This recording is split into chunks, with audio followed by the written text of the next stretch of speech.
भीष्टं स्थापितं जनभूतले स्वयं रूप कदा मह्यं ददाति स्वपन्दितकम् नमः विष्णुपादाय कृष्णप्रेष्ठाय भूतले श्रीमते जयपताका स्वामिनीति नामिने नमो आचार्यपादाय निताय कृपाप्रदाय गौरकथाधामधाय नगरग्रामतारिणे नमो विष्णुपादाय कृष्णप्रेष्ठाय भूतले श्रीमते भक्तिवेदान्त स्वामिनीति नामिने नमस्ते सरस्वती देवी गौरवाणी प्रचारिणे निर्विशेष शून्यवादी पाश्चात्य देशतारिणे हे कृष्ण करुणा सिंधु दीनबंधु जगतपते गोपीश्च गोपिका कांत राधा कांत नमस्तुते तप्त कांचन गौरंगी राधे वृंदावने श्री वृषभानुसुते देवी प्रणमामि हरिप्रिये अंगनीलाचल निवासाय नित्याय परमात्मने बलभद्र सुभद्राभ्यां जगन्नाथाय ते नमः पंचतत्त्वकं कृष्ण भक्तरूप स्वरूपकं भक्तावतारं भक्ताख्यं नमामि भक्तशक्तिकं नमो महावदनाय कृष्ण प्रेम प्रदायते कृष्णाय कृष्ण चैतन्य नम्य गौरतीसे नमः नमो भक्ति विनोदाय सच्चिदानंद नामिने गौरशक्ति स्वरूपाय रूपनुगवराय ते नित्यानंद नमस्तुभ्यं प्रेमानंद प्रदायते कलकल्मषनाशय जन्मवापतये नमः श्री दैत्य नमस्तुभ्यं कलिजन कृपानिधे गौर प्रेम प्रदायिने श्री सीतापतये नमः जय श्री कृष्ण चैतन्य प्रभु नित्यानंद श्री अद्वैत गदाधर श्रीवासादि गौर भक्त बिंद हरे कृष्ण कृष्ण कृष्ण हरे हरे हरे राम राम राम हरे हरे हरे कृष्ण।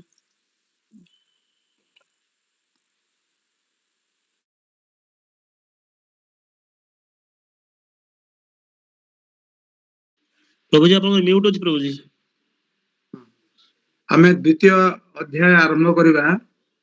मु मोर बड़ झियो को कहले एबे तू तो एबे कॉलेज रो आसिलु दु चारटा श्लोक पढ़ा ठीक अछि मुह धोके टिके आछ हाथ गोड़ धोए एबे जस्ट पहुंचला तो ताकू मु किछि ताकू कहबी तू किछि श्लोक पढ़ समस्त पढ़ी दे जदल पर्यंत न आछि 2-4 मिनिट मु कहि दउछि ठीक अछि आपण माने मो साथे के प्रैक्टिस करिवे मु करिबी प्रभु जी हरे कृष्ण के करिवे मु करिबी प्रभु जी मानसी माते जे करिवे आज्ञा। गुड।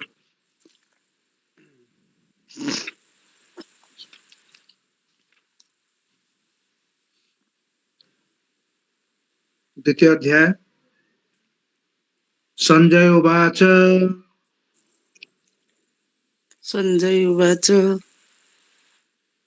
तं तथा कृपयाविष्टम् त्वं तथा कृपयाविष्टम् अश्रुपूर्णाकुलेक्षणम् अश्रुपूर्णाकुलेक्षणम् अश्रुपूर्णाकुलेक्षणम् अश्रुपूर्णाकुलेक्षणम् इषितन्तमिदं वाक्यम् विषीदन्तमिदं वाक्यम् वाक्यम्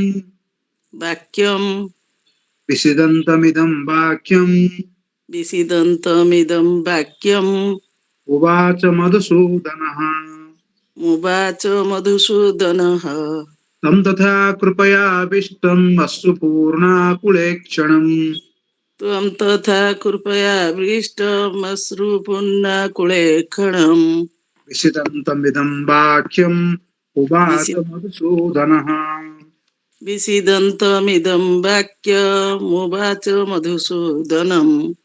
श्रीभगवानुवाच मधुसूदनः नॉट मधुसूदनः मधुसूदनः श्रीभगवानुवाच श्रीभगवान् उवाच कुतस्त्वा कस्मलम् इदम् कुतस्त्वाकस्मलमिदं विषमे समुपस्थितम् विषमे समुपस्थितम् अनार्यं दुष्टम् अस्वर्ग्यम् अनार्य दुष्टं स्वर्ग अनार्य जुष्टम् अस्वर्ग्यम् अनार्य दुष्टम असर्गम अकीर्तिकरमर्जुनम् अकीर्ति कर्मार्जुन कुतस्त्वा कस्मलमिदं विषमे समुपस्थितम् कुतस्त्वा कस्मलमिदं विषमे समुपस्थितम् अनार्य जुष्टम् अस्वर्ग्यम् अकीर्तिं करमर्जुनम् अनार्य दुष्टमस्वर्गमकीर्तिं कीर्तिं करमर्जुनम्। कर्मार्जुन वेरी गुड।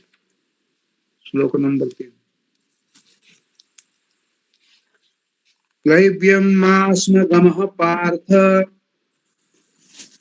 क्लैवैमासमगमः पार्थ क्लैब्यं क्लैब्यं मा मा स्म स्म गमः गमः पार्थ पार्थ गमः पार्थ क्लैब्यं मा स्म गमः पार्थ ग्लवैमास्म गमः पार्थ नैतत्त्वयुपपद्यते नैतत्त्वयुपपद्यते क्षुद्रं हृदय दौर्बल्यम् क्षुद्रं हृदय दौर्बल्यं दौर्बल्यं दौर्बल्यम्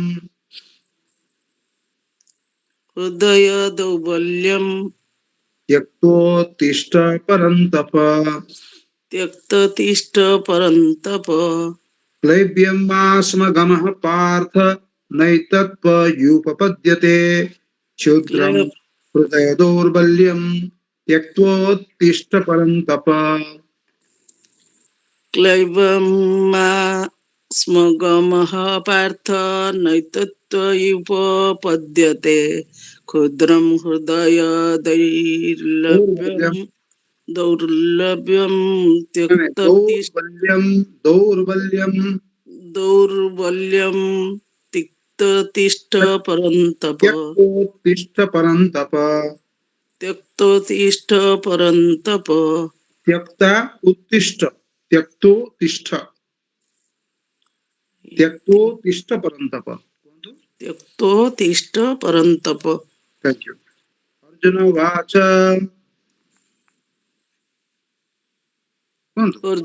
अर्जुन उवाच कथं भीष्ममहं संख्ये कथं भीष्ममहं संख्ये द्रोणं च मधुसूदन द्रोणं च मधुसूदन मधुसूदन सु सु दीर्घो द्रोणं च मधुसूदन मधुसूदन इषुभिः प्रतियोत्स्यामि इषुभिः प्रतिजस्यामि इषुभिः इषुभिः इषुभिः प्रतियोत्स्यामि इषुभिः प्रतिजस्यामि पूजार्हा वरिसूदन पूजार्हा वरिसूदन कथं भीष्ममहं संख्ये द्रोणं च मधुसूदन इषुभिः प्रतियोत्स्यामि पूजार्हा वरिसूदन कथं भीष्ममहं संख्ये द्रोणं च मधुसूदन इषुभिः प्रतिजस्यामि पूजार्हा वरिसूदन गुरून् हत्वा हि महानुभावान् गुरुन् हत्वा हि महानुभावान् गुरुन् नुहे गुरून् हत्वा गुरुन् हत्वा देखो कथा होची गुरून् अहत्वा गुरून् हत्वा गुरून् गु हर्षो अछि र दीर्घो अछि आज्ञा गुरून् हत्वा गुरुन् हत्वा हि महानुभावान् हि महानुभावान् श्रेयो भक्तुं भैक्षम् श्रेयो भक्तुं भैक्षम् भक्ष्यम् अपीह लोके अपि लोके भक्ष्यमपीह लोके भक्ष्यमपीह लोके हत्वार्थकामांस्तु हत्यार्थकामांस्तु हत्वार्थकामांस्तु न हत्यार्थकामा ना हत्या नुहे हत्वा हत्वा हत्वा हत्वा हत्वार्थकामांस्तु हत्यार्थकामांस्तु हत्या आएगा हत्वा हत्वार्थ हत्वार्थ कामांस्तु कामांस्तु हत्वार्थकामांस्तु हत्वार्थकामांस्तु गुरुनिहैव गुरुनिहैव गुरुनिहैव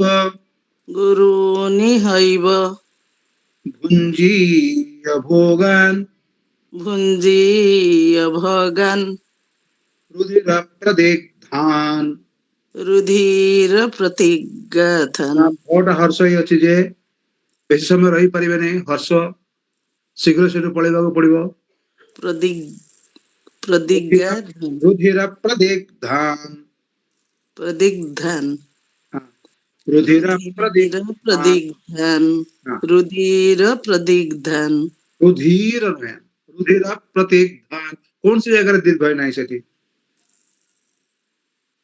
ବୁଝିଲେ आज्ञा गुरून् हत्वा हि महानुभावान् श्रेयो भोक्तुं भैक्ष्यमपीह लोके हत्वार्धकामांस्तु गुरूनिहैव भुञ्जीय भोगान् रुधिरप्रदिग्धान् चेष्टा करूँ गुरून् हत्वा हि महानुभावान् श्रेय भक्तुं भैक्ष्यमपीह लोके अपीह लोके दीर्घ पर दीर्घ लोके अपीह लोके हत्यार्थकामांस्तु गुरुनिहैव गुरु गुरुनिहैव गुरुरे भी बेशी समय लगेबे दुई मात्रा बेशी लगे हईरे भी दुई मात्रा लगेबे दीर्घ एवं हईरे टिके बेशी समय लागिब ना आज्ञा त्वार्थकामांस्तु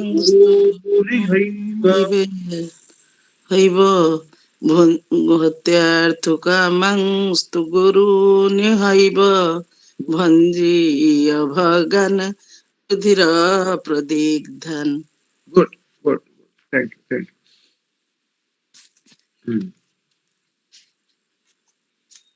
न चैतद्विद्मः न चैतदिग्धं विद्मः दिद्मः न चैतद्विद्मः न चैतदिद्मः कतरन्नो गरीयो कतरन्नगर्य न चैतद्विद्मः कतरन्नो गरीयो न चैतदिद्मः करत नगर्य कतरोन्नो कतरन्नो गरीयो कतरन्नगर्य यद्वा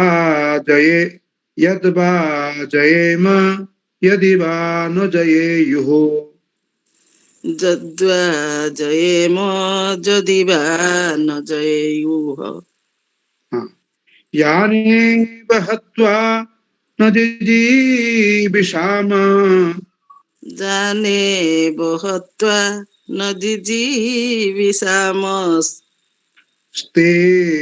विषामस् विषामस् विषाम यानेव हत्वा न जिजीविषाम जाने बहत्वा न जिजीविषामस् स्तेव स्थितः प्रमुखे धार्तराष्ट्रा तेव धार्तराष्ट्रः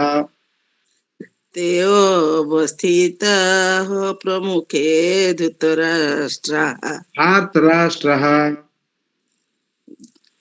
धार्तराष्ट्राः धार्तराष्ट्रः धार्तराष्ट्राः तेव स्थितः प्रमुखे धार्तराष्ट्रः तेऽवस्थिताः प्रमुखे धात्रा राष्ट्राः।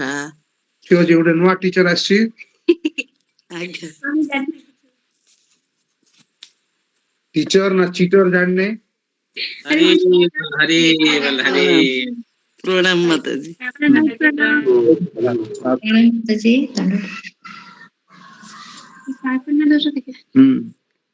डॉक्टर वेणुप्रिया मिश्र वेणुप्रिया माधवी देवी वेणुप्रिया माधवी देवी दासी আমি কি বলছি আমি বলবো ওরা রিপিট করবে पुण्यदोषो उपहतस्व ଯେମିତି ଜଣେ ପଢି ପାରିବେ ମେନ୍ କଥା ହଉଛି ଯେ ଖାଲି ପଢିବାକୁ ଶିଖାଅ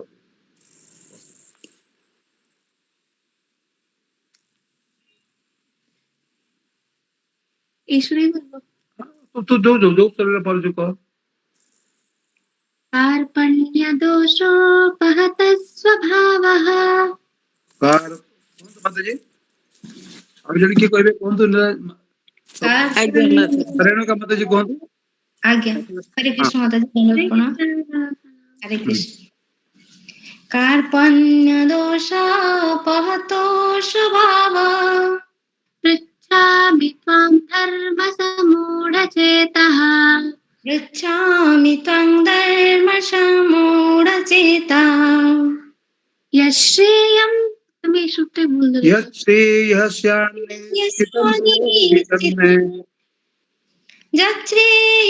यच्छ्रेयसानिश्चितं ब्रूहि तन्मे शिष्यस्तेऽहं साधिमां त्वं प्रपन्नम् No, it is not understood.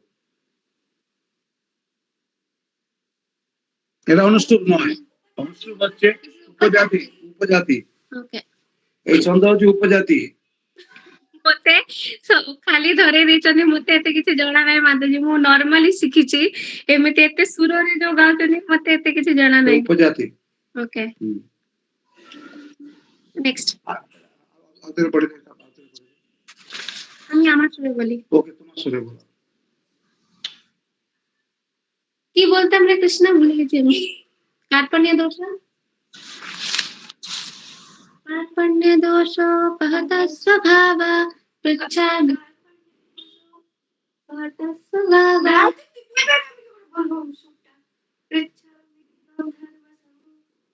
We are wasting everybody's time.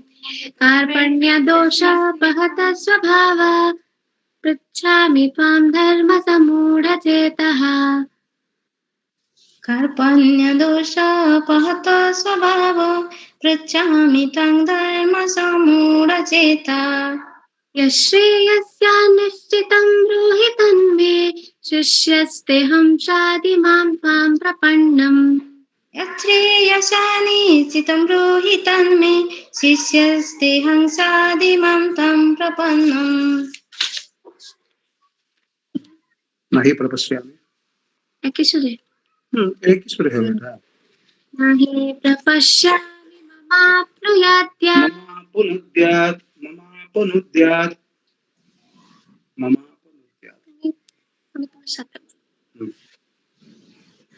नहि प्रपश्यामि ममापुनद्यात् नहि प्रपश्यामि ममापुनुद्यात् यत् यच्चोकमुच्चोषणमिन्द्रियाणाम् यच्चोकमुच्चोषणमिन्द्रियाणाम् अवाप्य भूभाट् भूमा মানে भूमा ओके अवाप्य भूमा वसपत्नं वृद्धम् अवाप्य भूमा वसपत्नमृद्धम् राज्यं सुराणामपि चाधिपत्यम् राज्यं सुराणामपि चाधिपत्यम् सञ्जय उवाच सञ्जय उवाच एवम् उक्त्वा ऋषिकेशम् एवम् उक्त्वा ऋषिकेशम् गुडाकेशः परन्तपः गुडाकेशः परन्तप नायोत्स्य इति गोविन्द न यत्स इति गोविन्द मुक्त्वा तूष्णीं बभूवः मुक्त्वा तूष्णीं बभूवः तमुवाच ऋषिकेशः तमुवाच Rishikesh प्रहसन्नेव Bharat सहसन्निव Bharat सेनयोरुभयोर्मध्ये सेनयोरुभयोर्मध्ये it is विसिदन्तं I know सेनयोरुभयोर्मध्ये सेनयोरुभयोर्मध्ये माताजी ಅದು ಕನ್ನಡ सेटा ये नो यो सेनयोरुभयोर्मध्ये मध्ये माने सेनयो उभयो सेनयो उभयो मध्ये सेनयो उभयो सेनयो सेनयो सेनयो उभयो मध्ये এটা তো हाँ आज्ञा आज्ञा सेनयो उभयो मध्ये विषिदन्तम् इदं वचः विषिदन्तमिदं वचः श्रीभगवानुवाच भगवान् उवाच अशोच्यानन्वशोचस्त्वम् यशोच्चानन्न शोचस्त्वं प्रज्ञावादांश्च भाषसे प्रज्ञावादांश्च भाषसे गतासु न गतासूंश्च गतासु न गतासुंश्च नानुशोचन्ति पण्डिताः नानुशोचन्ति पण्डिताः न त्वेवाहं जातु नासम् नोत्तिवाहं जातु नासम् न त्वं नेमे जनाधिपाः नित्यं नीमे जनाधिपा न चैव न भविष्यामः न चैव न भविष्यामः सर्वे वयमतः परम् सर्वे वयमतः परम्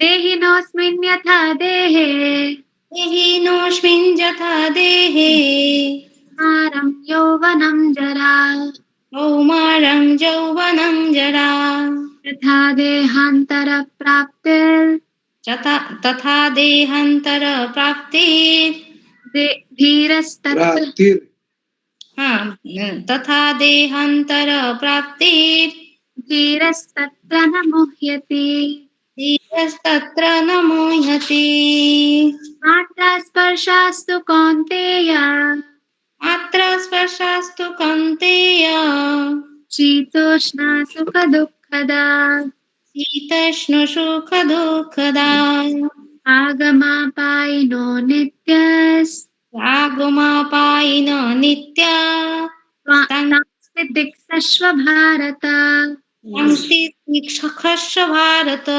संस्थितिक्षस्व भारत स्थितिक्षस्व भारत संस्थितिक्षस्व भारत आउथर माता गोटाटा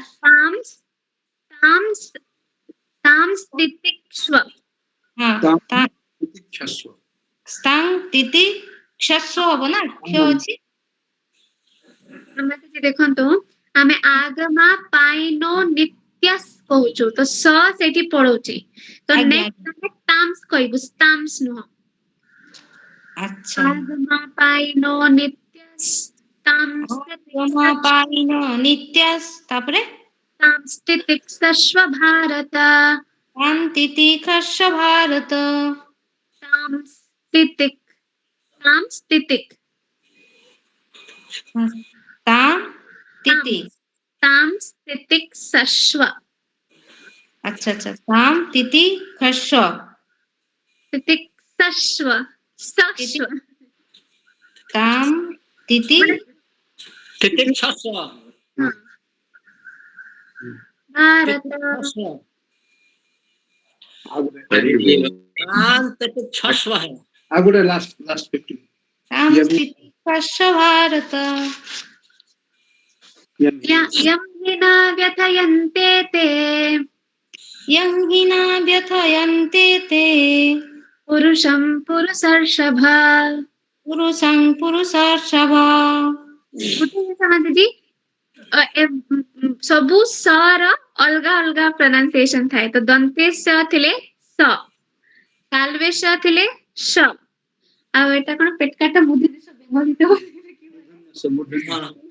मूर्धन्य मुद्नेश मुद्नेश हाँ श माने tongue will touch the upper palate श च न सॉरी यम हि न व्यथयन्ते ते पुरुषम पुरुषर्षभ माने से सटा अलगा हुए तालुको लागिବ हाँ ताळको लागिବ जीवटा तालुको लागିବ पुरुषर्षभ आज्ञा आज्ञा पुरुष आज्ञा पुरुषर्षभ समदुःख सुखं धीरं सम दुःख सुखं धीरं सो अमृतत्वाय कल्पते स अमृतताय कल्पते ठीक है सोमृतत्वाय হবে सोमृतत्वाय कल्पते सो आउथरे माताजी सोमृतत्वाय माने सो सेठी अटा माने आज्ञा आज्ञा अव्यक्त अर्ध ही ଅଛି ତ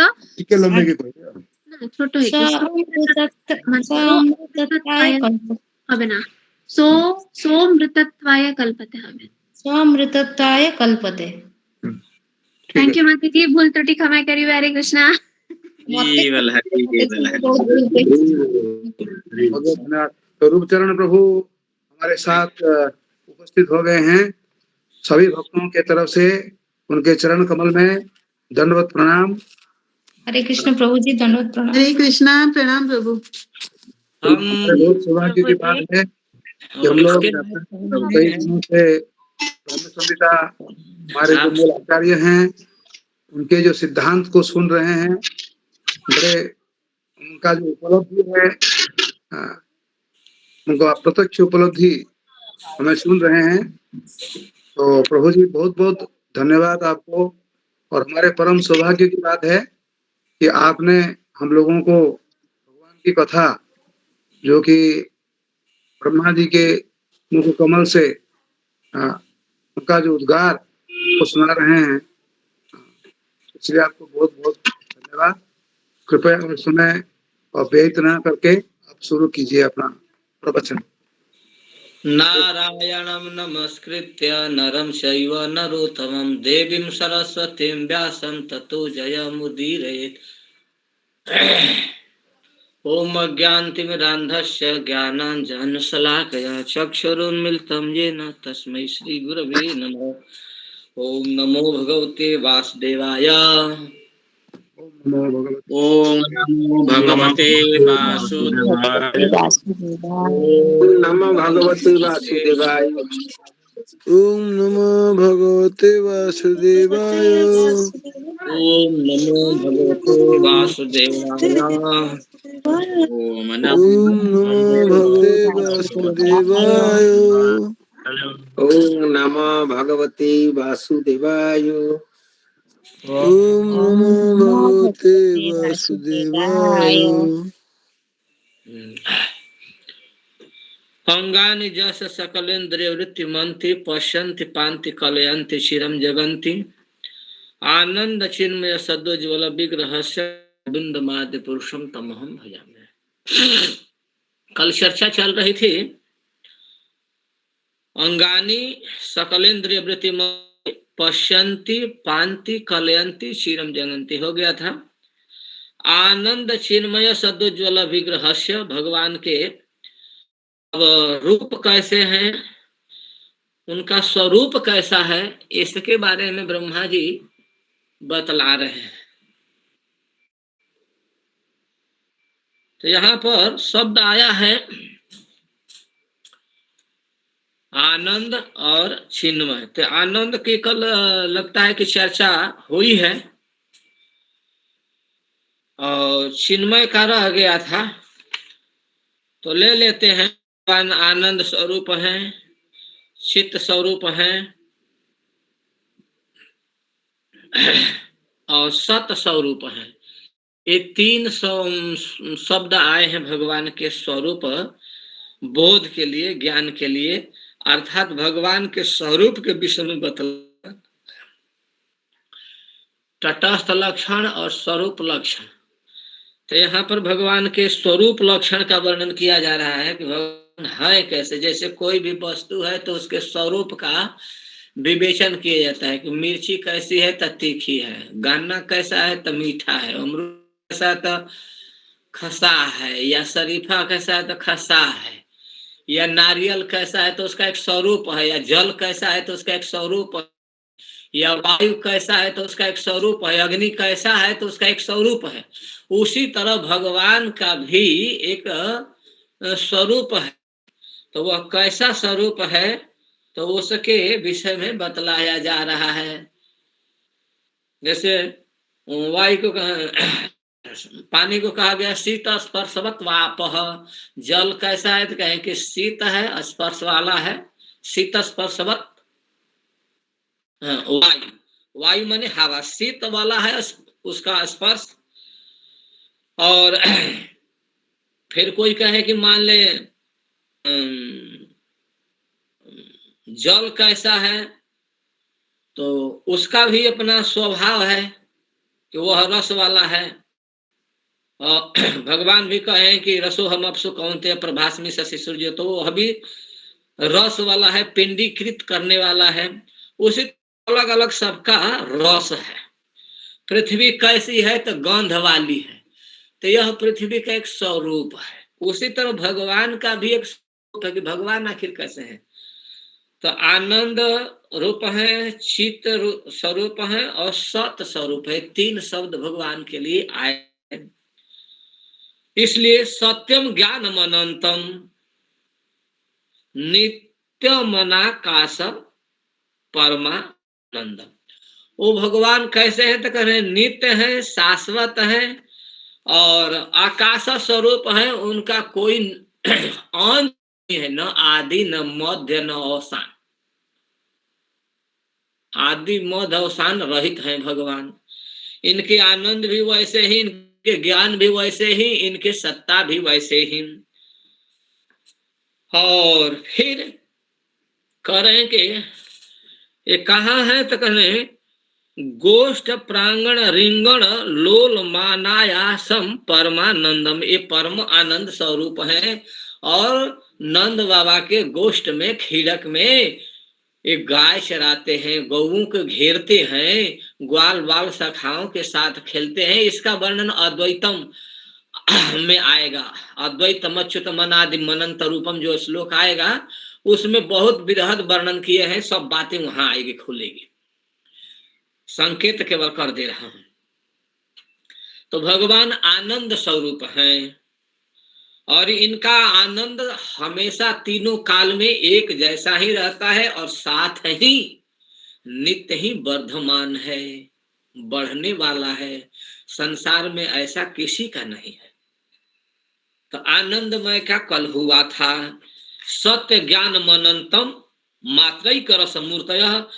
वे सत्य स्वरूप हैं, ज्ञान स्वरूप हैं, आनंद मात्र, आनंद के एकमात्र रस मूर्ति ही है। आने आनंद के ही घनीभूत वे रूप हैं। अगर कोई कहे कि मिश्री है तो मिश्री चलेगा, कोई कहेंगे खान है तो खान चलेगा। अब खान में से क्या तोड़ के कहेंगे कि ये नहीं है, ये नहीं है, ये नहीं। जैसे मान ले कोई मिश्री के आदमी बना दे, मिश्री को पीस कर और उसको आदमी बना दिया जाए, मिश्री को गीला करके लिक्विड करके आदमी बना दिया जाए। उसके कान भी बना दिया जाए, सीखा भी बना दिया जाए, नासिका भी बना दिया जाए, भौं भी बना दिया जाए, हस्त भी बना दिए जाए, पेट भी बना दिए जाए और पाँव भी बना दिए जाए और उसमें नाखून भी बना दिए जाए और तोड़ तोड़ के अगर खाएं तो कैसा लगेगा? स्वतः ही समझ में आ जाएगा कि वो मीठा है। क्यों? क्योंकि वो नाखून हो तो, उंगली हो तो, बाल हो तो, सिर हो तो, अन्य हर एक अंग प्रत्यंग को तोड़ के चीखें चखें तो मीठा ही लगेगा, सुस्वादु ही लगेगा। अर्थात कहीं से भी वह रसमय ही लगेगा।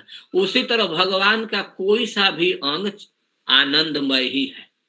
ये मोटी सी बात। अब व्याख्या चाहे इसको 2 दिन करें, 10 दिन करें, 20 दिन करें, करते रहें। और आगे का शब्द आया कि चिन्मय। भगवान का स्वरूप है जो है वो चिन्मय है। चिन्मय और मृण्मय, भूतमय, दोनों में अंतर है। भूतमय का मतलब हुआ कि पंच भौतिक, क्षिति, जल, पावक, गगन, समीर आदि, इनको भूत कहते हैं।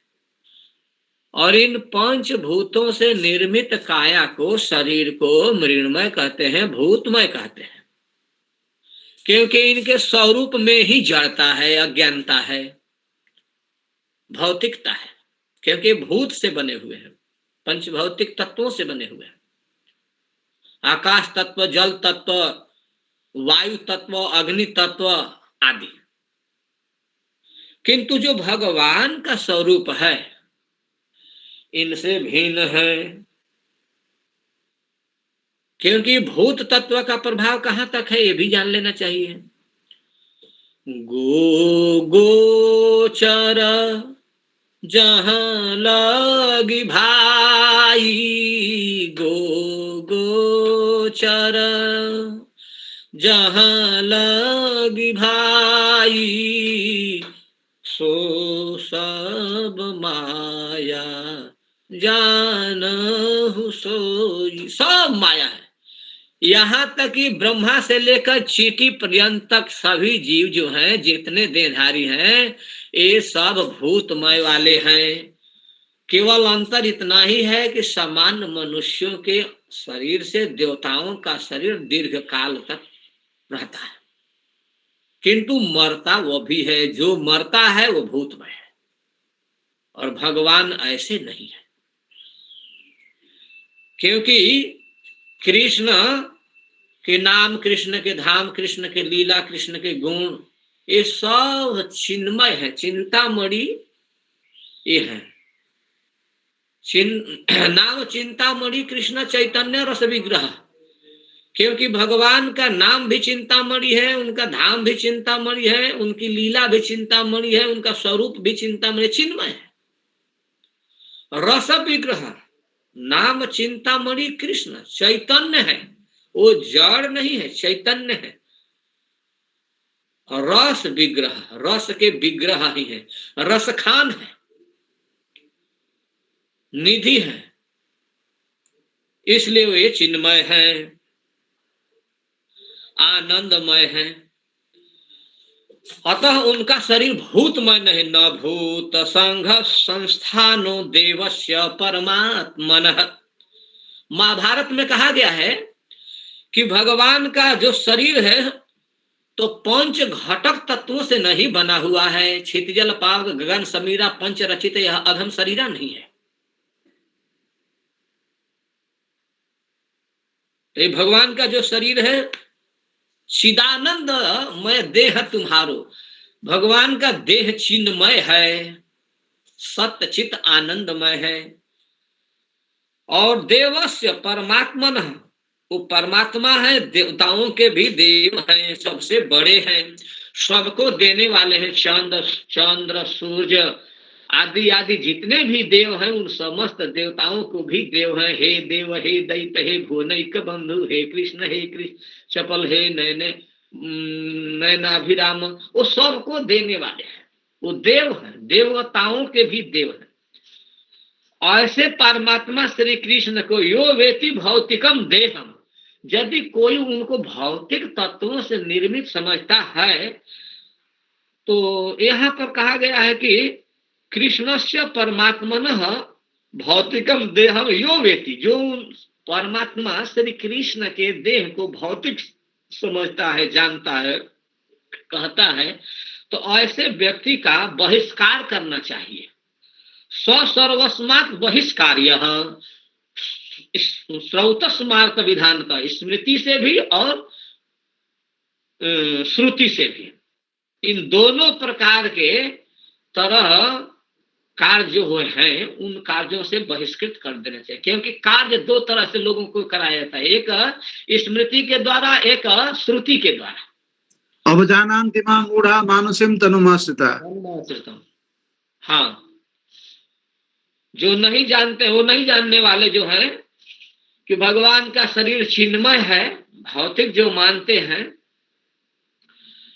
तो उनके बात को यहाँ पर कह रहे हैं कि और ऐसे मूर्ख को, ऐसे व्यक्ति को स्मृतियों में भी कोई अधिकार नहीं है और श्रुतियों में भी कोई अधिकार नहीं है। ऐसे व्यक्ति से कोई कार्य नहीं करवाना चाहिए, उसका बहिष्कार कर देना चाहिए। और मुखम तस्यावलोक्यापि, यदि किसी कारण से उसका मुख दिख गया संजोग से, तो सचैल स्नानम आचरित, वस्त्र सहित ही स्नान करना चाहिए। जैसे 100 से छू जाने पर सचैल स्नान करते हैं, घर पर भी नहीं जाते हैं। कोई मुर्दा को छू कर आता है तो हमारे वैदिक परंपरा में विधान है कि घर में जाने से पहले सचैल स्नान कर लें। जो वस्त्र पहने हुए हैं उस वस्त्र के सहित स्नान करके तब घर पर जाए। और वस्त्र है तो बदल कर जाए, नहीं है तो उसी तरह चले जाए, लेकिन स्नान करके तब जाए, क्योंकि मुर्दा अपवित्र होती है। और मुर्दा जब अपवित्र है तो हम स्नान जैसे करके जाते हैं सब वस्त्र सचैल, उसी तरह कृष्ण को भौतिक समझने वाला व्यक्ति यदि दिख जाए, उसका मुख दिख जाए, तो सचैल स्नान करके तब घर में जाना चाहिए, क्योंकि इतना अपवित्र हो जाता है आदमी उसको देखने से, वो चाहे कोई भी हो, जो भी हो। और इस बात की पुष्टि ब्रह्मा जी भी कहते हैं कि हे प्रभु, अस्यापि देव वपुषो मदनुग्रहस्य स्वेच्छामयश्च नत भूतमयश्च कोपि। हे नाथ, हे गोविंद, आपका यह जो स्वरूप है, जो गोप वेश धारण किए हुए हैं, वो वास्तव में स्वेच्छामय है, निज इच्छा निर्मित तनु लीन मनुज अवतार। आपने अपने ही इच्छा से इस स्वरूप को धारण किए हैं। ये मृणमय नहीं है, भूतमय नहीं है। अतः आप तो इस बपू को धारण करके हम लोगों पर अनुग्रह करने के लिए आए हैं यहाँ। क्यों? आप कैसे हैं?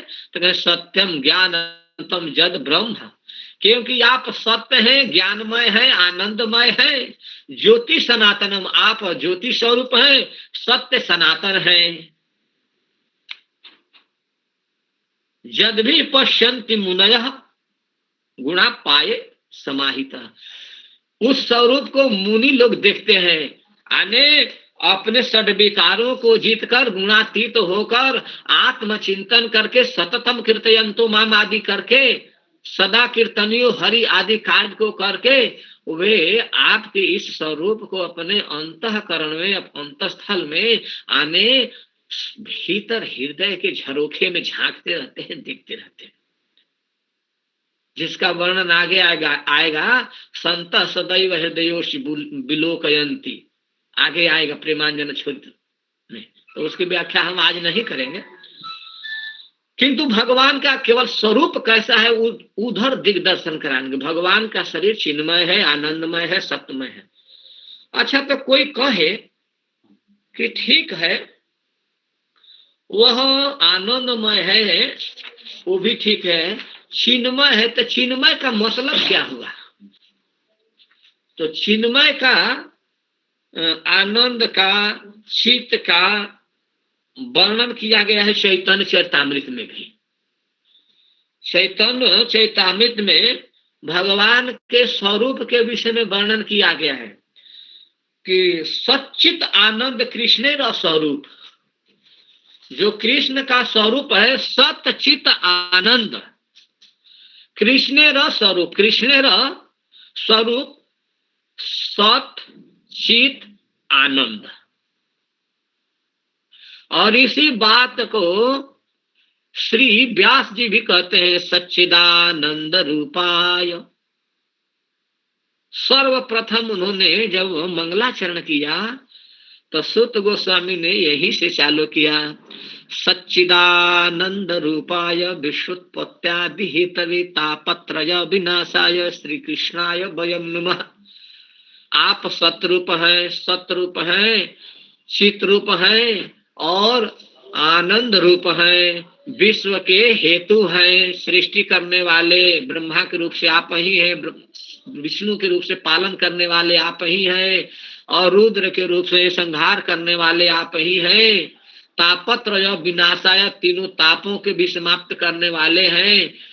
श्री कृष्णाय वयम नमः, हम सर्वाकर्षक सर्वाह्लादक श्री कृष्ण का वंदन करते हैं, अर्थात श्री कृष्ण का हम नतमस्तक करते हुए, नमन करते हुए इस ग्रंथ का प्रणयन कर रहे हैं। यह भाव है।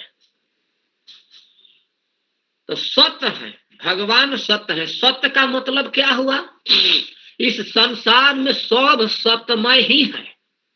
एक गंजी खरीदे तो भी, एक चश्मा खरीदे तो भी, एक रुमाल खरीदे तो भी, एक दवाई खरीदे तो भी, वो चाहे रसायन हो या टैबलेट हो, सबकी सत्ता है। किसी के 2 दिन के, किसी के 4 दिन के, किसी के 10 दिन के, किसी के 20 दिन के, किसी के 5 साल के, किसी के 6 साल की, और किसी के 100 साल के, किसी के 110 साल की, और किसी को और ज्यादा सत्ता है। लेकिन यह टेम्पररी सत्ता है। भगवान की सत्ता कैसी है? तो यह शाश्वत की है, क्योंकि यह सत्ता पहले भी थी, अभी भी है और आगे भी रहेगी। यह हमेशा से रहने वाली है। भूत भविष्य वर्तमान, इन तीनों कालों में जो अक्षुण्ण रूप से रहे, अपरिवर्तित रूप से रहे, एक रूप में सतत एक रस में वृद्धि को प्राप्त होती हुई विराजमान है, उसको कहते हैं सत। क्योंकि सत्यव्रतम सत्य परम त्रिसत्यम, सत्य से योनि निहितम च सत्य, सत्यात्मकम त्वम शरणम प्रपन्नः। ऐसे सत्य स्वरूप आप हैं जिन श्री कृष्ण का हम शरण लेते हैं। ऐसा ब्रह्म आदि देवगण माता देवकी के पास जाके गर्भगृह में नतमस्तक होते हुए, स्तवन करते हुए गर्भ स्तुति में कहते हैं, आप ही सत्य स्वरूप है, परम त्रिसत्य सत्य है। आप सभी सत्य के भी योनि है, आधार है, शास्त्र योनि पक्ष। आप हमेशा रहने वाले हैं, हमेशा से हैं। और कैसे है? तो सत्ता का मतलब होता है, सत्य का अर्थ ही होता है कि भू सत्तायाम धातु से, सत्य माने आत्म धारणानुकूलो व्यापार। आत्मा के धारण करने के अनुकूल व्यापार को सत्ता कहते हैं। इति पाणिना, पाणिनि मुनि ने ऐसा सत्य के अर्थ किए हैं कि जो आत्मा के धारण करने के अनुकूल व्यवहार है, उसी को सत्ता कहते हैं। तो वह सत्य है भगवान। जासु सत्यता ते जड़ माया, भाषई सत्य यो मोह सहाया। जिनके सत्यता से सारा यह चलता है। पंखा टीन का है, लेकिन बिजली के प्रभाव से हिलने लगता है। तो टीन का भी, बिजली का भी, ट्रांसफार्मर का भी, जल का भी, जहां से बिजली आई वहां सबका मूलभूत उत्स श्री कृष्ण ही है। तो ऐसे हैं। और चित्त का मतलब हुआ ज्ञान। सत्य चित्त आनंद कृष्ण रस स्वरूप। कृष्ण के स्वरूप कैसा है? तो चित्तमय है। चित्त का मतलब क्या होता है? तो चित्त चिति संज्ञाने धातु से चित्त बनता है, और चित्त से ही चिन्मय बना हुआ है, मयट प्रत्यय स्वरूप में होकर। तो चिन्मय है, चेतनमय है, चैतन्य है।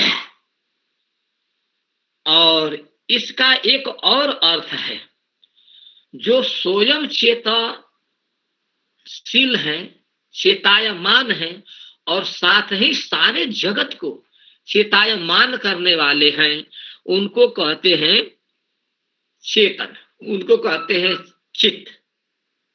जेन चेतयते विश्वम विश्वम चेतयते नयम। सारे विश्व को चेतना जो देते हैं, मनु महाराज कहते हैं कि सारे विश्व को जो चेतना देते हैं, और विश्व जिनको चेतित नहीं करा सकता है, चेतना नहीं दे सकता है, और यो जागृति शयाने स्मिन, और प्रलय काल में भी जो जागता है, क्षीरम जगंती। तो जगंती का अर्थ होता है जगत संसार, और चिरम का अर्थ होता है बहुत दीर्घ काल तक। भगवान जल्दी सोते नहीं है, और सोते हैं तो बड़ा लंबा सोते हैं, क्योंकि उनका हिसाब किताब सब अपने जैसा है, मनुष्य जैसा नहीं है। तो वे इस जगत को कह रहे हैं कि यो जागरती, जागते हैं, सयाने अस्मिन, इस संसार का जब प्रलय हो जाता है तभी वे जागते रहते हैं, अपने आत्म स्वरूप में स्थित रहते हैं। तम वेद वेदसः, वही भगवान है, उन्हीं को हम जान आस्तवन कर रहे हैं।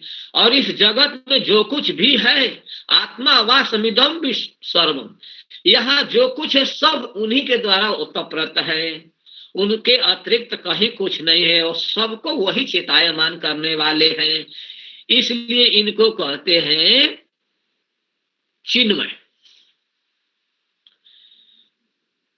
अब आनंदान से हलादनी, इनके तीन प्रकार के शक्ति हैं। अतएव स्वरूप शक्ति है तीन रूप। अब श्री कृष्ण के शक्तियों में भी तीन भेद कर दिए हैं। सत चित आनंद, इनके तीन रूप हैं, और इन तीन रूपों के कह रहे हैं कि आनंदांश से हलादनी, आनंद के अंश से हलादनी शक्ति है, जिसको राधा रानी कहते हैं। और सत अंश से संधिनी, सत्य के मतलब सत्ता, जो आत्मा धारणानुकूलो व्यापार, सत्य से संधिनी, जो धारण करने वाली है। जैसे हम कोई हाथ में रुमाल ले लिए हैं, धारण किए हैं, या चश्मा रखे हैं तो अपने सिर में और कान पर और नासिका पर धारण किए हुए हैं, तो इसको कहते हैं संधिनी, धारण करने वाली। और चित्त अंश से संबित, चित्त जो अभी चित्त की बात यहाँ चल रही है ना, चिन्मय, चिन्मय चल रहा है ना, मिला कि नहीं मिला? आपके पास ग्रंथ नहीं है? कौन से पहले कहे होते तो हम खोज के हम देते ना कहीं से। चिन्मय, चिन्मय का मतलब है कि भगवान चिन्मय है, आनंद है, सत्यमय है, चिन्मय है, ज्ञानमय है। पता न ब्रह्म संहिता के कहीं हम अंश रखे थे, यहाँ मिलेगा नहीं जल्दी। तो चिन्मय है, चिन्मय का मतलब कि चित्तमय है। तो चित्त से, चित्त अंश से संबित, संबित का अर्थ तो है सम्यक रूप, सम माने सम्यक, वित्त माने जानना, संबित का अर्थ ही होता है ज्ञान। और जारे ज्ञान कर माने, जिसको ज्ञान कहते हैं, ज्ञान करके मानते हैं। तो कृष्ण के भगवत्ता ज्ञान संबिते सार, संबित का सार क्या है? जिससे कृष्ण के भगवत्ता के विषय में हम जानते हैं, क्योंकि बिना ज्ञान के हम कृष्ण के महिमा के कैसे जानेंगे? नहीं जान सकते हैं, खाली पत्थर के रूप में दिखाएंगे। आंख दिखाई पड़ेगी, नाक दिखाई पड़ेगी, कान दिखाई पड़ेगी, जिह्वा दिखाई पड़ेगी, थोड़ा सा पेट दिखाई पड़ेगा, पीठ दिखाई पड़ेगी, सब पत्थर ही दिखाई पड़ेंगे। पत्थर के मूर्ति ही तो है, और क्या है, लेकिन इससे ज्यादा नहीं दिखाई पड़ेंगे। लेकिन जब गुरु से, वैष्णव से, आचार्य से, गीता से, भागवत से, पुराण से, श्रुति से, स्मृति से, गुरु के द्वारा सुनेंगे तब पता चलेगा कि हाँ वो क्या है। वो पत्थर नहीं है, वो काष्ठ नहीं है, वो मृणमय नहीं है, वो मनयमय नहीं है, वे तो चैतन्य है, रस विग्रह है। तो वो किससे पता चलता है? ज्ञान से, संबित से। संबितेर सार कृष्णेर भगवत्ता ज्ञान, कृष्ण के भगवत्ता का ज्ञान संबित से ही होता है, ज्ञान से ही होता है। और ब्रह्म ज्ञान आदि सब तार परिवार, और ब्रह्म ज्ञान और परमात्मा ज्ञान जो है उनके परिवार हैं। इस तरह से संधिनी सार अंश शुद्ध सत्व नाम, और संधिनी के ही सार अंश को शुद्ध सत्व कहते हैं। सत्वम विशुद्धम वसुदेव शब्दितम, तो वही है भगवानेर सत्ता है जहाते विश्राम। जिस शुद्ध सत्व से, जिस भगवान के सत्ता के विश्राम होता है, यानी भगवान उसी से विश्राम भी करते हैं, जागरण भी करते हैं, पालन भी करते हैं, सारा काम करते हैं। बिना शक्ति के शक्तिमान भी काम नहीं करते हैं, लेकिन है सब उन्हीं की। तो संधिनी का अर्थ है धारण करने वाली शक्ति। जैसे संधिनी का अर्थ कोश में दिया हुआ है कि गरमाई हुई गाय, यानी ऋतुमती काल में जो गाय होती है तो वह गर्भ धारण करना चाहती है। तो सम माने बढ़िया से, और धा का अर्थ यहाँ है धानी, धीनी का अर्थ है धारण करना, तो ध्री धारने से है। तो संधिनी का मतलब हुआ कि धारण करने वाली शक्ति या साण से युक्त शक्ति। तो गाय को यहाँ क्यों ऐसा कहा गया? गाय शक्ति के रूप में है और साण शक्तिमान के रूप में है। जब तक साण न रहे तब तक गाय गर्भवती नहीं हो सकती है। तो किसी में शक्ति का आधान करने वाले मूलभूत कारण भगवान है, यह बात बतलाई जा रही है। तो सत्यचित आनंद रूपाय ये भगवान का स्वरूप है, और इसी रूप को यहाँ पर ब्रह्मा जी संकेत के रूप में कह रहे हैं कि आनंद चिन्मय, आप आनंदमय है, चिन्मय है। और चिन्मय का एक अर्थ होता है, गुरु महाराज कर रहे थे कि भगवान चित्तमय है। चित्तमय का मतलब क्या हुआ कि वो जानने वाले हैं, जितने भी जानने वाले हैं उन सब में भगवान बढ़ चढ़ के जानने वाले हैं। हम लोग भी जानते हैं, मनुष्य में भी देखा जाता है कि सामान्य मनुष्यों से ब्राह्मण की बुद्धि श्रेष्ठ होती है। महाभारत में वर्णन है कि ब्राह्मण की बुद्धि सबसे अधिक होती है, ब्राह्मण को कोई हरा नहीं सकता है। ब्राह्मण को जीतने का एकमात्र धौम जी उपाय बतलाए हैं कि ब्राह्मण के सामने नतमस्तक हो जाओ, हाथ जोड़ लो तो हार जाएंगे, क्योंकि हाथ जोड़ने का और नतमस्तक होने का कीमत ब्राह्मण ही जानते हैं, इसलिए कुछ वार नहीं करेंगे। जैसे महाभारत के युद्ध में जयद्रथ वध का प्रसंग आता है, तो उस समय 8 महारथियों के पीछे था जयद्रथ, और उसमें द्रोणाचार्य जी एक ऐसे थे कि जब तक वो अस्त्र शस्त्र लेकर लड़ेंगे भगवान भी नहीं हरा पाएंगे।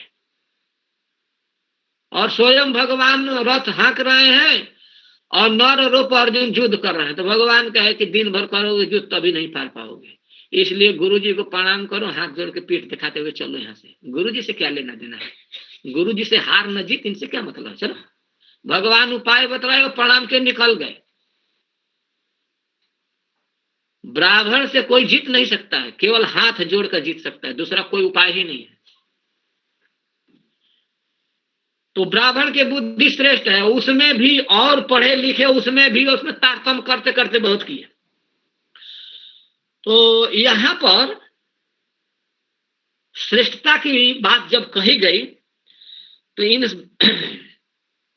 चिन्मयता की बात कही गई कि ब्राह्मण है, ब्राह्मण से फिर अब ऊपर और लोग हैं, धीरे धीरे इसके बाद में देवता लोक में गए, देवलोक में गए, तो देवलोक में ये है, उसमें बृहस्पति जी गए, बृहस्पति आदि से भी ऊपर शिव आदि गए, और इसके बाद में फिर भगवान आए। तो समस्त मनुष्यों में, समस्त देवताओं में, समस्त राक्षसों में, समस्त शक्तियों में सर्वशक्तिमान बुद्धिमान भगवान है। भूत भविष्य वर्तमान जितना बढ़िया भगवान जानते हैं उतना और कोई नहीं जानते, मोटी सी बात। अगर भगवान शिव जानते तो वो जान ही न जाते कि ये मांगने आया है वृकासुर, शकुनी नंदन वृकासुर मांगने आया है, तो कह रहा है कि ठीक है हमको थोड़ा सोच लेने दिए तब हम वरदान मांगेंगे। तो असुर होकर तुरंत विचार कर लिया कि हमको सोच कर मांगना चाहिए, नहीं तो हाथ में त्रिशूल लिया है, इसी त्रिशूल पर टांग सकता है हमको। तो उसने टाइम लिया और कहा कि हमको ऐसा वरदान दीजिए कि जिसके सिर पर हाथ रखें और वही मर जाए, जल के भस्म हो जाए। ऐसा क्यों? ऐसा इसलिए कि भगवान शिव जब प्रसन्न हुए तो उसके सामने आए वरदान देने के लिए, और उस समय माता पार्वती भी उनके साथ आ गई। और माता पार्वती को जब देखा, जगदम्बिका परम्बा को जैसे ही देखा तो उस दुष्ट का मति घूम गया, उसकी बुद्धि भ्रष्ट हो गई। तो उसने टाइम लिया। तो इस टाइम लेने को शिव जी नहीं समझ पाए। अगर भगवान जैसा विज्ञ होते, भगवान जैसा जानने वाले होते तो जान जाते ना और वरदान नहीं देते। लेकिन स्वयं ही वरदान दे के फंस गए। बाद में भगवान को याद किए तो भगवान उस वृकासुर को, शकुनी नंदन वृकासुर को जलाकर भस्म करवा दिए। और ब्रह्मा जी को भी वैसा ज्ञान नहीं है। गो और गोप कुमार और बछड़ों को चुरा लिए और उधर देख रहे हैं तो उधर बछड़े, उधर गोप, और फिर इधर आकर देख रहे हैं तो इधर भी गोप, इधर भी बछड़े भोजन कर रहे हैं। आप ये सब कथा विस्तार से जानते हैं, हम बहुत विस्तार नहीं करेंगे, केवल मोटी मोटी बात के दिग्दर्शन करा रहे हैं। तो ब्रह्मा जी भी इस बात को नहीं समझ पाए कि असली सेठ कौन है। जो चर रहे हैं, खा रहे हैं, वे हैं कि जो सोए हैं, सुला दिए गए हैं हमारे द्वारा, वे हैं। तो ब्रह्मा जी को तो इतना भी ज्ञान नहीं था। तो शिव जी के वही हाल, ब्रह्मा जी के वही, बाप बेटा दोनों एक ही कैटेगरी में आ गए। तो भला बतलाइए कि कहाँ भगवान जैसा ज्ञान है। और भगवान को सब कुछ ज्ञान है। जैसे ही मने मने स्मरण किए तो भगवान आ गए और उसी वृकासुर के साथ में दौड़ते हुए कह रहे हैं, महाराज हद हो गई, हद हो गई। ये क्या हद हो गई? तो भगवान कहे कि हद हो गई। वो भगवान के रूप में नहीं है, एक बटु ब्राह्मण के रूप में है। भगवान छलते हैं ना, तो छलियों में भी एक नंबर के। भगवान जैसा चलबाज भी कोई नहीं हो सकता है। एक नंबर के चलबाज है भगवान। ठगियों के भी ठग हैं, मायावियों के भी मायावी हैं। क्योंकि भगवान जैसा कोई नहीं कुछ जान सकता है। न जादू, न टोना, न तंत्र, न मंत्र, न जंतर, कुछ नहीं जान सकते हैं। वो ठगना भी जब किसी को चाहते हैं तो खूब बढ़िया से ठगते हैं, और ठगाना भी बढ़िया से जानते हैं। इतना भगवान सब कुछ में विचित्र है। तो वो दौड़ने लगे शकुनी नंदन वृकासुर के साथ। तो कहा कि क्यों हंस रहे हो? तो वो भगवान बालक विप्र बोल रहा है कि हम इसलिए हंस रहे हैं कि आप उसी घड़वा के फेरे में पड़ गए ना, जो हमको वरदान दिया था, और उसी वरदान के फेरा में आप भी पढ़ के उसके पीछे पीछे दौड़ रहे हैं, लेकिन मिलेगा कुछ नहीं आपको। राम राम राम राम। आप इतने पढ़े लिखे होके असुर कुल में जन्म लेके महाराज इस अवघड़ के बात में आ गए। राम राम राम राम। इसी पर तो हंस रहा हूँ कि वो अवघड़ हमको भी फंसाया था और आपको भी देखिए आज फंसा ही लिया। इसी पर मैं हंस रहा हूँ। तुमको भी फंसाया था क्या? अरे वही ना, हम भी तपस्या किए थे और वरदान देने के लिए वो प्रकट हुआ। तो कहा कि वरदान मांगो। तो मैं कहा कि ठीक है वरदान दीजिए। तो हमने वरदान मांगा कि हम जिसके सिर पर हाथ रख दें तो जल के भस्म हो जाए। तो उसने कहा तथास्तु। और फिर मैं सोचा कि इसका परीक्षण करूं, तो मैं अपने सिर पर रखकर परीक्षण किया तो जला ही नहीं। अरे भाई, जलाने की शक्ति होती तो हमको भी जलाता, लेकिन जलाया ही नहीं। तो वही वरदान तो आपको भी दिया है ना। उसी वरदान के फेरे में पड़ के न उसके पीछे पीछे दौड़ रहे हैं परीक्षण करने के लिए। तो कहते हाँ ये कैसे आप अरे हम जान गए ना। हम सोचे कि आप इतना पढ़े लिखे सभ्य व्यक्ति, सज्जन व्यक्ति परेशान हो रहे हैं तो अच्छी बात बतला देना चाहिए, यही तो साधु का काम है। तो वो खड़ा हो गया। जब खड़ा हो गया तो भगवान मायावियों के मायावी में फंस गया। तो भगवान बड़े प्रेम से कहे कि अच्छा विचार कीजिए कि जब वह जलाने की हाथ में शक्ति है तो आप मुंह के सामने रखिए, आँच आ रही है ना, बगल में रखिए आ रही है ना, इधर रखिए ना, पीछे रखिए ना, ऊपर रखिए ना, तो और नीचे लाइए, आ रहा है तो ना, देखिए आँच लगे तो हटा लेना, हाँ ध्यान रखना। तो आशा रही इतना, थोड़ा और नीचे कीजिए आँच। अरे महाराज रख दीजिए, कुछ नहीं होने वाला। वो तो ढोंगी है, उसके वरदान साप कहाँ से लगता है? दक्ष प्रजापति ने उसको तो साप दे दिया, उसका सब ही खत्म हो गया। उसका तो सब ठग रहा है लोगों को। और उस बाल विप्र के बात में आकर जैसे ही सिर पर हाथ रखा, धड़ाम से गिरा और जल कर भस्म हो गया। न बोलने को न सोचने को कुछ मौका ही नहीं मिला। अरे भगवान की शिव की वरदान कहीं खाली जाती है? लेकिन भगवान जान गए कि इसको कैसे भस्म कराना है, तो उसी के उपाय से उसी को मात दे दिए। यह है भगवान की बुद्धि, यह है भगवान की शक्ति। और इस चीज को न शिव जी जान पाए न ब्रह्मा जी जान गए। तो इसलिए हमारे गुरु महाराज व्याख्या करते हुए कह रहे थे, या भैया महाराज भी व्याख्या करते हुए कह रहे थे कि भगवान जैसा ज्ञान वाला भी कोई नहीं है, चिन्मय है। और गीता का तो ज्ञान सब लोग जानते हैं कि युद्ध भूमि में जहां मारने मुआने की आवा हो रहा है, उस समय भी उन्होंने गीता का ज्ञान दिया और उसको सर्वमान ज्ञान कहा जाता है। तो इनके जैसा ज्ञान नहीं किसी के पास है। हजारों वर्ष पूर्व में कहा क्या हुआ है, कौन क्या मन में सोचा है, कौन का कैसा संस्कार है, उन सब के लेखा जोखा इनके खोपड़ी में है। और वर्तमान में कहा क्या हो रहा है, सब इनके खोपड़ी में है। और हजारों वर्ष हजारों कल्प के बाद भी आने वाले समय में कहा क्या होने वाला है, सब कुछ जो लेखा जोखा पहले से ही इनके दिमाग में है। इसको कहते हैं चित्तमय है भगवान, चिन्मय है भगवान। ऐसा किसी के पास नहीं। हम लोगों के पास तो कुछ नहीं है। एक बात है कि कुछ नहीं है, फिर भी बहुत डिंग मारते हैं, हम ऐसे हैं, हम वैसे हैं। तो ये बात कहने में हमको गुरु महाराज सुना रहे थे कि एक भक्त सुनाए थे कथा में, एक पंडित जी और एक पंडितानी जी की कथा। क्योंकि पंडित और पंडितानी और गोप और गोपियों पर ही ज्यादा कथा होती है। एक बड़े बुद्धिमान और एक बड़े सरल सीधा सुंधा बुड़बक टाइप के, तो दोनों पर है। तो क्या है, एक पंडित जी थे, बहुत डिंग मारते थे अपने पंडितानी के सामने। क्योंकि सभी लोग अपने अपने पंडितानी के सामने डिंगे मारते रहते हैं, अपने अपने घर में बढ़ जाते हैं चूल्हे के पास और डिंगे मारते रहते हैं कि हम ऐसे हैं, हम ऐसे हैं, हम ऐसे हैं। तो पंडितानी जी सुनती रही। बेचारी बड़ी सीधी साधी थी, पतिव्रता थी। कहेगी हाँ पंडित जी महाराज, आप तो बहुत अच्छे हैं, आपकी बहुत सारी विशेषता हमने सुन ली। आपके अनेकों विशेषताएं हैं, उन विशेषताओं में से ज्यादा नहीं, एक दो बतला दीजिए हमको कि आपकी सबसे बड़ी विशेषता क्या है। तो पंडित जी ने कहा देखो हमारी बहुत सारी विशेषताएं हैं, लेकिन मैं उसमें से दो चीजें तुमको बतला रहा हूं जो महत्वपूर्ण है। ये ठीक है, बतलाई।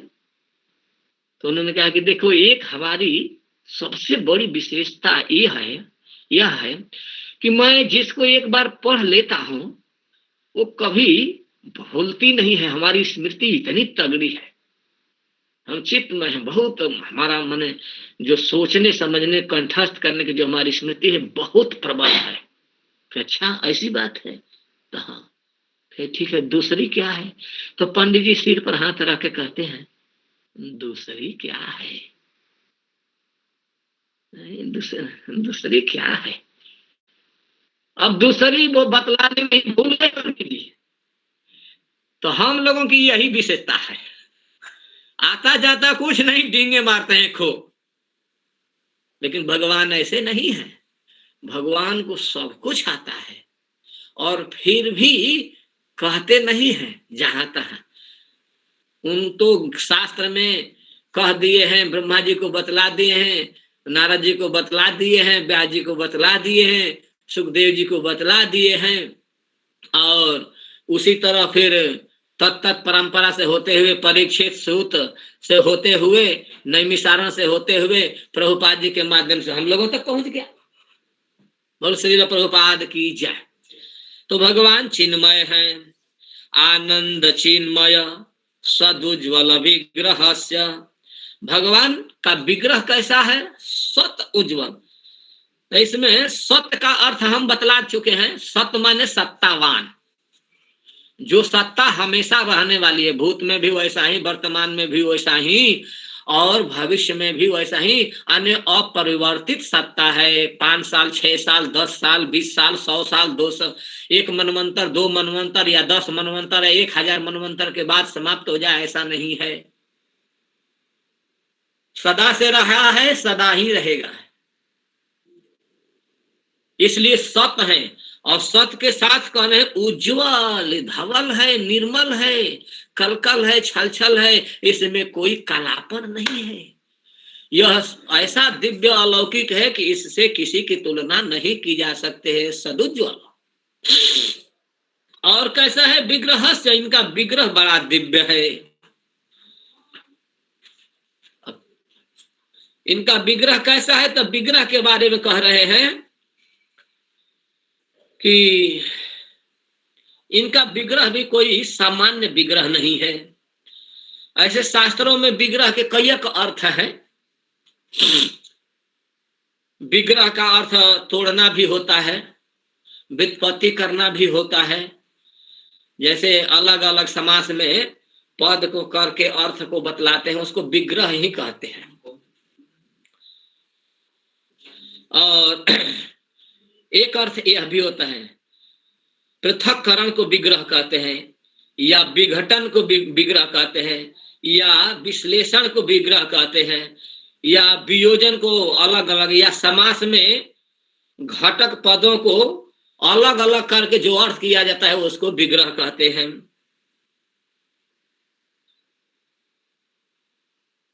क्योंकि वृत्ति को बोध कराने के लिए ही होते हैं। तो यह विग्रह है। और फिर दूसरा अर्थ है कि वि माने विशेष रूप से, ग्रह माने ग्रहण करने वाला या ग्रहण किया हुआ, जो विशेष रूप से ग्रहण किया गया है, अथवा जो भगवान का श्री रूप है, जो श्री विग्रह है, वह कोई सामान्य नहीं है, वह दिव्य है, अलौकिक है। तो भगवान के रूप को भी विग्रह ही कहते हैं, जो अलग अलग रूपों में अलग अलग समय पर अलग अलग कार्यों को करने के लिए प्रकट होता रहता है। कभी राम जी के रूप में, तो कभी श्याम जी के रूप में, तो कभी चैतन्य महाप्रभु के रूप में, तो कभी नारद के रूप में, तो कभी कच्छप के रूप में, तो कभी बराह के रूप में, तो कभी परशुराम के रूप में, तो कभी सनत कुमार के रूप में, तो कभी व्यास के रूप में, आने अलग अलग रूप से विग्रह को प्रकट करते रहते हैं। इसलिए इनका विग्रह भी जो है उज्ज्वल है, सदुज्ज्वल विग्रह से।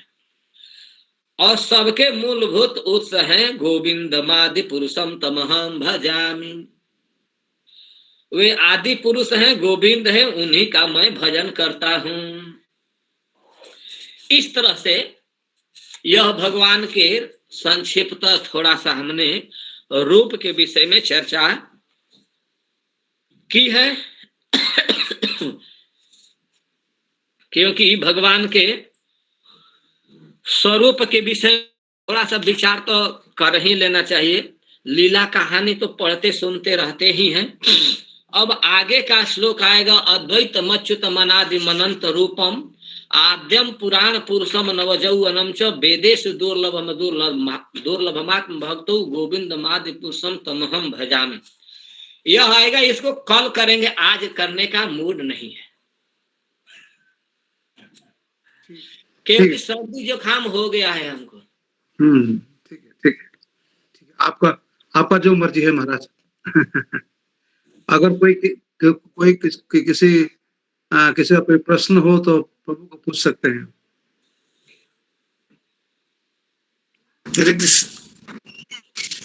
ग्रह का मतलब विशेष रूप में, ग्रह का मतलब क्या बोलिए? नहीं समझ में आया। ग्रह विशेष रूप से, ग्रह मतलब, हाँ समझ गया। ग्रह उपादान धातु से विग्रह बना हुआ है। ग्रह धातु का अर्थ होता है ग्रहण करना, ग्रहण करना, पकड़ लेना। तो विग्रह का मतलब ही होता है जो एक बार पकड़ लेता है तो छोड़ता नहीं है। हरी बोल हरी बोल। आगे आगे आगे आगे। समझ में आया? वो चाहे राम जी को हो या चाहे राम जी के भक्त हो, राम जी पकड़ लें चाहे राम जी के जन पकड़ लें, या चाहे कृष्ण के हो, जैसे श्रीपाद रूप गोस्वामी या सनातन गोस्वामी और श्रीपाद जीव गोस्वामी जी के पिता उमराव जी, नहीं अनुपम, मैं उमराव तो उनके पिताजी थे। क्या हुआ कि ये राम जी के भक्त थे अनुपम जी। अनुपम जी वो जीव गोस्वामी के भाई थे और अनुपम जी के पिताजी थे। हाँ, अनुपम जी के पिताजी थे। और ये जो थे अनुपम जी जो थे, ये रूप गोस्वामी जी के भाई थे जी, छोटे। तो ये राम जी के भक्त थे।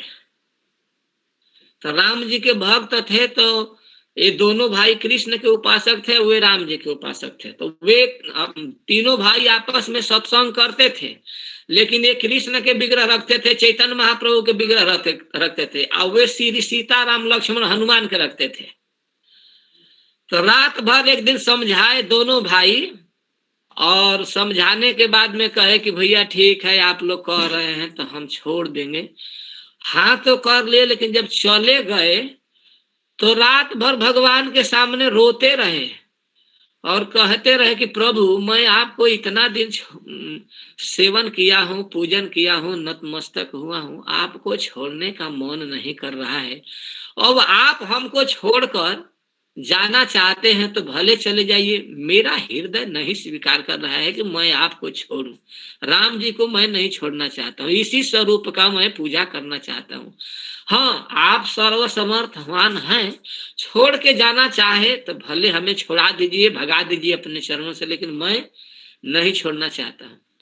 इस निर्णय पर आए। जैसे ही प्रातः काल हुआ तो दोनों भाई पूछे, सनातन गोस्वामी पाद, जीव रूप गोस्वामी पाद, कि क्या हुआ अनुपम, अनुज क्या निर्णय लिए? तो कहे कि भैया निर्णय ले लिया, रघुनाथ जी मुझे छोड़ ही नहीं रहे हैं। नहीं छोड़ रहे हैं तो ना। तो दोनों भाई उनको गले लगा के कहे कि तुम परीक्षा में पास हो गए, तुम धन्य हो, तुम राम जी के सच्चे उपासक हो, तुम राम जी के ही उपासना करो। तुम्हारे भगवान यही हैं, जिस विग्रह के तुम सेवा पूजा किए हो धन्य है विग्रह हो, भगवान का स्वरूप तुमको पकड़ के रखे। तो विग्रह का मतलब ही होता है जो पकड़ ले, रखे, अपने पास जाने न दे, उसको कहते हैं विग्रह। समझ में आया? हाँ। हरे कृष्ण प्रभु जी, ये भक्त पकड़ रहा है ना भगवान उसको पकड़ रहा है? भगवान पकड़ते हैं, भक्त क्या पकड़ेंगे? एक झटका मारेंगे भगवान छोड़ा के भाग जाएंगे। भगवान पकड़ते हैं, हाँ तब कहेंगे कि भगवान पकड़ते हैं तो फिर तब तो हम लोगों को भजन साधन करने की कोई जरूरत ही नहीं है। तो पकड़ ही करना जरूरी है, लेकिन पकड़े हैं भगवान। भगवान की कृपा न रहे तो हम लोग नाम जप कर पाएंगे, न दर्शन कर पाएंगे, न कथा कीर्तन कर पाएंगे, कुछ नहीं कर पाएंगे। उन्हीं की कृपा से कर पा रहे हैं। वे चाहते हैं तभी होता है, संभव ही नहीं है कि अपने से कोई कर ले। भैया जी महाराज कहते थे, गौर कृष्ण महाराज, पुतना बोलता है अरे दुरंत बालक मुझे छोड़ दे छोड़ दे छोड़ दे। भगवान बोलते हैं अरे मुझे तो छोड़ना आता नहीं है भाई, एक बार पकड़ लूं तो। सही बात है। कृष्ण ग्रह ग्रहित आत्मा, वो जिसको पकड़ लेते हैं छोड़ते नहीं। मुंच मुंच इति अलम प्रभाषणी, वो कह रहे छोड़ दे छोड़ दे छोड़ दे छोड़ दे, जान गई रे बाप रे बाप, छोड़ दे कह रही है, लेकिन वो छोड़ना तो जानते ही नहीं है। सही बात है। श्रीमद् भागवतम के 6वें स्कंद में वर्णन है ऐसा, क्योंकि भगवान का विग्रह का स्वरूप ही ऐसा है, जिसको पकड़ लेते हैं वो छोड़ते नहीं है। वो तृणावर्त को पकड़े तो भी नहीं छोड़े, और पूतना को पकड़े तभी नहीं छोड़े, वो किसी को छोड़ते नहीं है। और छटक मटक के हम ही लोग भागना चाहते हैं, तब क्या करेंगे? वे पकड़ते वही है। धन्य प्रभु से ही चूल्हा धरी राखे निज जन। वो प्रभु धन्य है जो अपने जन के चूल्हा पकड़ के चूनी पकड़ के रखते हैं। इसीलिए भक्त लोग सीखा रखते हैं ना कि भगवान पीछे से चूल्हा पकड़ के रख लेंगे। तो बहुत बहुत धन्यवाद। देवानंद प्रभु आपका लास्ट प्रश्न। आप प्रभु जी महाराज दंडवत प्रणाम। आप बोल रहे थे भगवान सोते नहीं है, आज सोते हैं तो पूरा लंबा सोते हैं। तो लंबा सोते हैं, इसके बारे में हम पूछना चाहते हैं प्रभु जी, क्या आपका वाक्य है? प्रश्न समझ में नहीं आया। भगवान सोते हैं तो अपने हिसाब से सोते हैं। प्रलय काल में जब सोते हैं तो न जाने कितने समय के लिए सोचते हैं। महाप्रलय में कोई उसके सीमा नहीं है कि कब तक सोते हैं। ब्रह्मा आदि सब मर जाते हैं। तो मिलाइए, ब्रह्मा जी का एक दिन होता है जो, उस ब्रह्मा जी के एक दिन में 14 मनु के शासन समाप्त हो जाते हैं। अब आपको लंबा कितना भगवान सोते हैं वो बतलाने के लिए समझा रहे हैं थोड़ा सा। भगवान ब्रह्मा के एक दिन में 14 मनु के शासन खत्म होता है। और 14 मनु में प्रत्येक मनु के काल हैं 1000 चतुर्युगी। 1000 चतुर्युगी का मतलब कि एक चतुर्युगी के पहले समझिए, नहीं 71 चतुर्युगी एक का होता है। सतयुग, त्रेता, द्वापर और कलयुग, ये 4 युग हैं। ये चारों युग जब एक बार बीत जाते हैं तो एक चतुर्युगी के काल समाप्त हो गया। और ऐसे ऐसे 71 चतुर्युग जब समाप्त हो जाते हैं तो एक मनु के शासन काल समाप्त होता है। समझ में आया? ऐसे करके 14 मनु के जब शासन काल समाप्त हो जाते हैं तो ब्रह्मा जी के एक दिन समाप्त होता है। अब आप गुणा गणित कर लीजिएगा।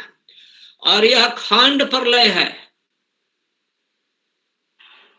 पूरा प्रलय नहीं है, इसमें कुछ खंड प्रलय होता है। ब्रह्मा जी सोते हैं, मरते नहीं हैं। और जब महाप्रलय होता है तो ब्रह्मा आदि कहीं कुछ नहीं रहते हैं, सब भगवान में विलीन हो जाते हैं। सारा शक्तियां ब्रह्म महतत्व के साथ लेके उसमें विलीन होकर महतत्व भगवान में डाल के वो भी निश्चेष्ट हो जाती है, मर जाती है, निश्चेष्ट रहती है। जैसे सो जाता है आदमी लेकिन कामलाक नहीं रहता है, उसी तरह जो माया शक्ति है वो भी प्रधान के रूप में चुपचाप हो जाती है, कुछ नहीं करती है। मोटी मोटी विस्तार नहीं कर रहा हूं। तो फिर जब भगवान जगते हैं तो उसके अनुसार में फिर दृष्टिपात करते हैं, क्षोभ होता है, फिर ब्रह्मा आदि का कमल पर प्रादुर्भाव होता है, फिर भगवान ज्ञान देते तब विस्तार होता है। तो वो महाप्रलय की बात है। महाप्रलय में इतना लंबा समय होता है कि ब्रह्मा जैसा व्यक्ति भी छोटा पड़ता है। तो अब मिलाइए कि कितना लंबा भगवान सोते होंगे, हम और आप गणना नहीं कर पाएंगे। ये भगवान हमारा खोपड़ी में नहीं पकड़ेगा प्रभु जी, जी हमारा खोपड़ी में नहीं पकड़ेगा प्रभु जी, नहीं पकड़ेगा। आजकल के साइंस पढ़ने वाले भी नहीं पकड़ पाएंगे, क्योंकि भगवान सारे साइंस के बाप हैं, है ना। इसलिए भगवान का सब कुछ भगवान जैसा है। भगवान बहुत चीर काल तक जगते हैं, चीर काल तक सोते भी हैं। ठीक है, बहुत बहुत धन्यवाद प्रभु जी, बहुत सुंदर प्रभु जी। दंडवत प्रणाम प्रभु जी। दंडवत प्रणाम। दंडवत प्रणाम प्रभु जी। फिर मिलेंगे प्रभु जी, भगवान की इच्छा हो तो। हाँ, भगवान की इच्छा होगी तभी हो सकता है। ठीक है, राधे राधे, हरे कृष्ण। प्रणाम प्रभु, बहुत बहुत धन्यवाद। दंडवत प्रणाम। चरणों में सभी नाम पर हरे कृष्ण एक बार करें। हरे कृष्णा हरे कृष्णा हरे कृष्णा हरे कृष्णा हरे राम राम राम हरे हरे राम राम राम हरे कृष्ण हरे कृष्ण हरे राम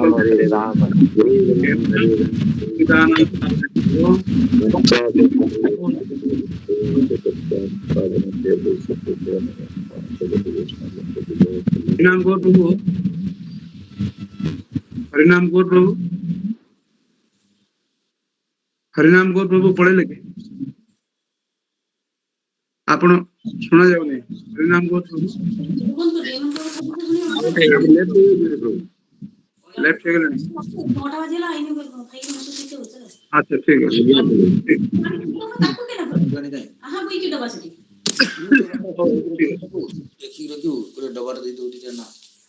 ठीक अच्छे ताले काली सकाळे दर्शन हबो। हरे कृष्ण। दंडवत प्रणाम प्रभु जी।